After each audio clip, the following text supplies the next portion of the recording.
తాకట్లో ఉన్న మీ బంగారాన్ని విడిపించి ఆ రోజు ఆన్లైన్ రేటుకి కొంటాం. Sharma gold company.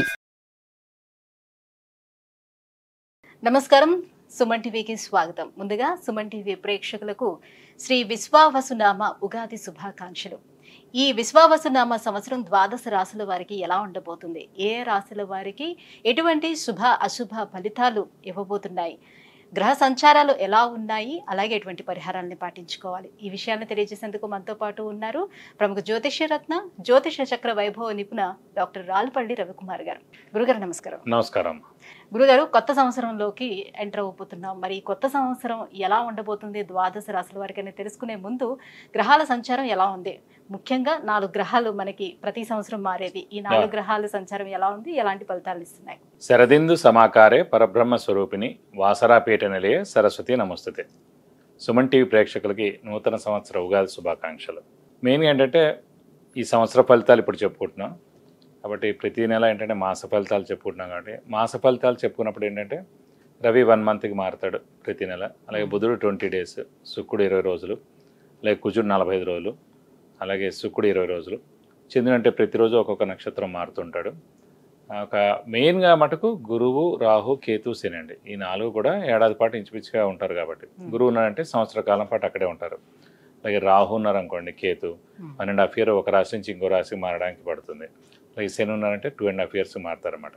కాబట్టి ముఖ్యంగా ఏంటంటే అందుకే ఈ సంవత్సర ఫలితాలు చెప్పుకున్నప్పుడు ఏంటంటే మెయిన్గా గురువు, రాహు, కేతు, శని యొక్క మార్పులు ఏంటనేవి తెలుసుకోవాలి.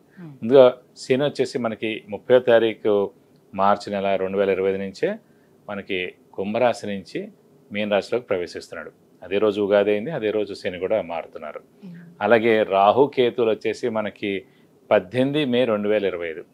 రాహు మారంటే కేతు కూడా మారుతాడండి. అందుకే చూడండి ఎప్పుడు కూడా జాతకంలో రాహు ఆపోజిట్ కేతు ఉంటారు. నవాంశలో తీసుకున్నా కూడా రాహు ఆపోజిట్ కేతు ఉంటారు.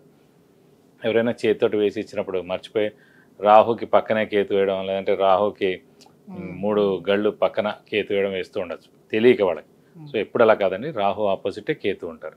ఇంకోటి ప్రతి గ్రహం కూడా క్లాక్ వైజ్ తిరుగుతుంది, ఒక్క రాహుకేతువులు మటుకు యాంటీ క్లాక్ వైజ్ తిరుగుతుందన్నమాట.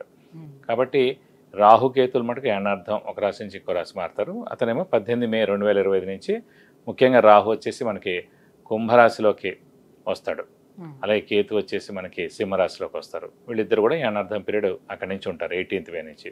నెక్స్ట్ వచ్చేసి మన గురువు, ముఖ్యంగా ఏంటంటే గురువే ఇంపార్టెంట్. అందరూ అనుకుంటారు గురువు మార్పు మళ్ళీ వస్తుంది. గురువు ఏ రోజైతే మారుతాడో ఆ రోజే పుష్కరాలు స్టార్ట్ అవుతాయండి. ఇదే రూల్ అనమాట. సాధారణంగా గురువు ఏ రాశి నుంచి ఏ రాశి మారుతాడు మనం అనుకుంటుంటాం. మన జాతకం చెప్పినప్పుడు కూడా మన రాశి నుంచి 2వ స్థానంలో, 5వ స్థానంలో, 7వ స్థానంలో, 9వ స్థానంలో, లాభస్థానంలో గురువు ఉన్నప్పుడు మన శుభ ఫలితాలు చెప్తుంటాం కదా. సో అందరూ అనుకుంటుంటారు అబ్బాయి ఎప్పుడు మన రాశి నుంచి 2nd హౌస్ వస్తుంది, ఎప్పుడు మన రాశి నుంచి 5th, 7th, 9th, 11th వస్తుంది. సో వాళ్ళకి ఒకటే నమ్మకం ఏంటంటే ఈ రోజైతే పుష్కరాలు స్టార్ట్ అవుతాయో ఆ రోజు గురువు ఒక రాశి నుంచి ఇంకో రాశిలోకి మారుతున్నట్టు మనం ఈజీగా గుర్తించవచ్చు. ఇంకోటి అంటే ముఖ్యంగా చాలామందికి అంటే ఇప్పుడు కొంతమందికి వివాహం కాని వారు ఉంటారు, సంతానం లేని వారు ఉంటారు, ఉన్నత చదువు గురించి వెళ్ళిన వాళ్ళు ఉంటారు, అలాగే ఫారెన్ విజిట్స్ కానీ, ట్రావెల్స్ కానీ, అంటే అసైన్మెంట్స్ కానీ గురించి వెళ్తారు, కొత్త జాబ్ గురించి, ప్రమోషన్స్ గురించి, అలాగే సంతానం, గృహం, వాహనం ఇవన్నీ కూడా మనం చెప్పుకోవాలంటే కనుక గురువు యొక్క మార్పుతోటే చెప్పాలన్నమాట. కొన్ని రాశుల వాళ్ళకి లాస్ట్ 2 ఏళ్ళు లేదనుకోండి, ఈ ఏడాది ఉంటుంది. అంటే ఆ ఏడాది వాళ్ళకి 2వ స్థానం కానీ, 5వ స్థానం కానీ, 7వ స్థానం కానీ, 9 కానీ, 11లోకి వచ్చినప్పుడు సంవత్సర కాలం పాటు. ఓవరాల్ గా అంటే ఈ 4 గ్రహాల మార్పుతోటి దేశవ్యాప్తంగా ఎటువంటి మార్పులు చోటు చేసుకునే అవకాశం ఉంటుంది? ఆర్థిక పరంగా కానివ్వండి, అంటే ఆర్థిక పరంగా ఇవన్నీ కూడా ఎక్సలెంట్గా ఉంటుంది. ఎందుకంటే బుధుడు మెయిన్ వ్యాపార కారకుడు ఎవరికైనా సరే. ఆర్థికానికేమో బుధుడు అవుతాడు, అలాగే గురువు కూడా అవుతాడు. గురువు వచ్చేసి మనకి సంచారం మిథున రాశిలోకి వస్తున్నాడు. మిథున రాశి అధిపతి బుధుడు అండి. సో ఎప్పుడైతే మిథున రాశి అధిపతి బుధుడిని ఈ గురువు కలుస్తాడో, అంటే ఆ మిథున రాశిలోకి వచ్చి సంవత్సర కాలం పాటు ఉంటాడో, సో వ్యాపార అభివృద్ధి ఉంటుంది, దేశాభివృద్ధి ఉంటుంది, అన్ని విధాలు కూడా చాలా బాగుంటుంది. ప్లస్ చాలామంది అంటే ఇంకా వ్యాపారం విపరీతంగా పెరుగుతుంది, ఎక్స్పోర్ట్ కానివ్వండి ఇవన్నీ కూడా విపరీతంగా పెరుగుతాయి అన్నమాట. వాతావరణ పరిస్థితుల్లో ఎటువంటి మార్పులు? వాతావరణం కూడా చాలా బాగుంటుందండి. ఎందుకంటే శని కూడా మనకి గురువు స్థానం అయిన మీన రాశిలోకి వస్తున్నాడు. ఇంకోటి ఏంటంటే ఆధ్యాత్మిక కారకుడు శని, గురువు, కేతు కూడా అండి. అలాంటి ఆధ్యాత్మిక కారకుడైన శని వచ్చేసి మనకి గురువు రాశి అయిన మీన రాశిలోకి ఉంటాడు కాబట్టి సో ఆధ్యాత్మిక వాతావరణం 2.5 years పరిపూర్ణంగా ఉంటుందని చెప్పుకోవచ్చు. శత్రు దేశాల నుంచి వివాదాలు కానీ అలాంటి చోటు చేసుకున్న అలాంటివి అయితే ఏ ఇబ్బంది ఉండదు, ఖచ్చితంగా ఉండదు. జూన్ తర్వాత నుంచి ఇలాంటి ప్రాబ్లమ్స్ అన్ని కూడా తీరిపోతాయి.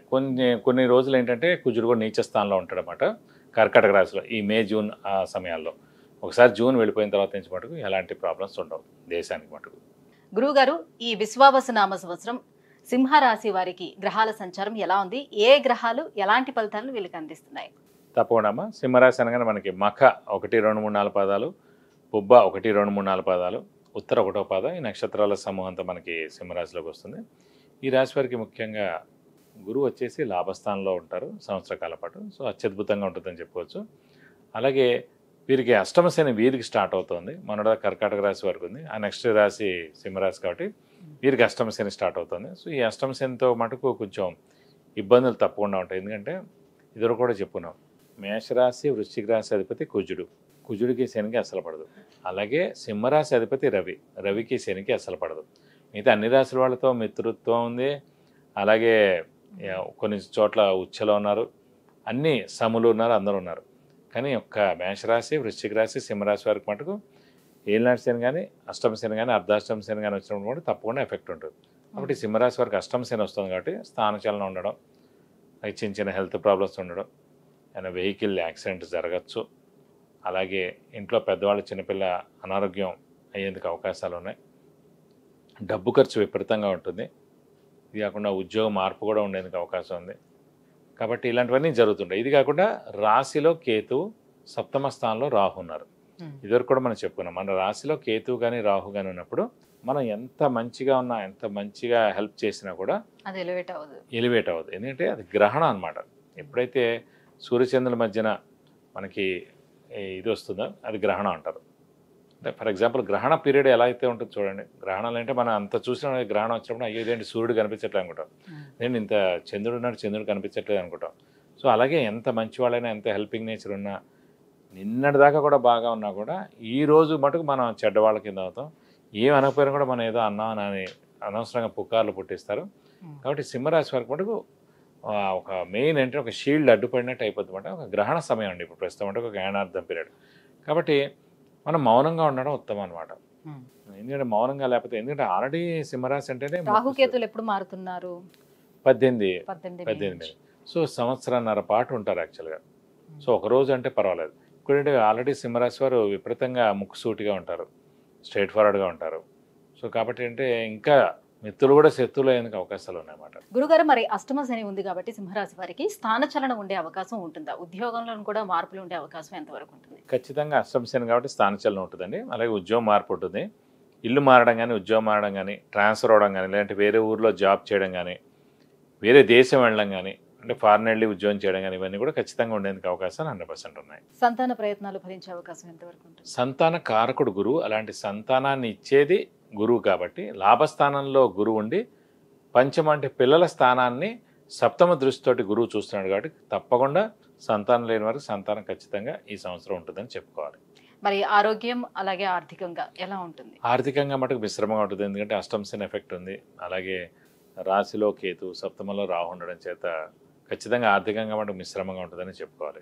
మరి సో ఎలా చూసుకున్నా కూడా గురువు తప్పితే మిగతా గ్రహాల అనుగ్రహం చాలా తక్కువగానే కనిపిస్తుంది కాబట్టి ఈ గ్రహాల అనుగ్రహానికై ఎటువంటి పరిహారాలను పాటించుకోవాలి? తప్పకుండా వీరి మటుకు ఇంకా 2.5 సంవత్సరాలు అష్టమ శని ఉంటుంది కాబట్టి ఖచ్చితంగా ప్రతి శనివారం ఉపవాసం ఉండడం, అలాగే ఆంజనేయ స్వామి మరియు వెంకటేశ్వర స్వామిని ఎక్కువగా ఆరాధించడం, ప్రతి బుధవారం వెంకటేశ్వర స్వామి టెంపుల్, శనివారం ఏమో ఆంజనేయ స్వామి టెంపుల్కి వెళ్ళి 40 ప్రదక్షిణాలు చేస్తే చాలా మంచిది. అలాగే బాగా ఉధృతంగా ఉందని అనిపిస్తున్నప్పుడు ఖచ్చితంగా శనికి 19,000 సార్లు జపం చేయించి 200 గ్రాముల నువ్వులు దానం ఇస్తే చాలా మంచిది. అలాగే ఆంజనేయ స్వామికి వడమాల సమర్పించడం, సింధూర పూజ, తమలపాకుల పూజ, ఇవన్నీ కూడా చేసుకుంటే కనుక మీకు మంచి ఫలితాన్ని తప్పకుండా ఇస్తాడు. విద్య, ఉద్యోగం, వివాహం, విదేశీయానం, ఆరోగ్యం అలాగే ఐశ్వర్యం వీటన్నిటి గురించి తెలుసుకోవాలంటే కింద స్క్రోల్ అవుతున్నటువంటి నెంబర్లకి కాల్ చేసి గురువుగారు అపాయింట్మెంట్ పొందవచ్చు. గురుగారు, ఈ విశ్వావసునామ సంవత్సరం సింహరాశి వారికి ఎలా ఉండబోతుంది, ఎటువంటి పరిహారాలని పాటించాలి, ఈ విషయాలన్నీ కూడా తెలియజేసినందుకు ధన్యవాదాలు. నమస్కారం.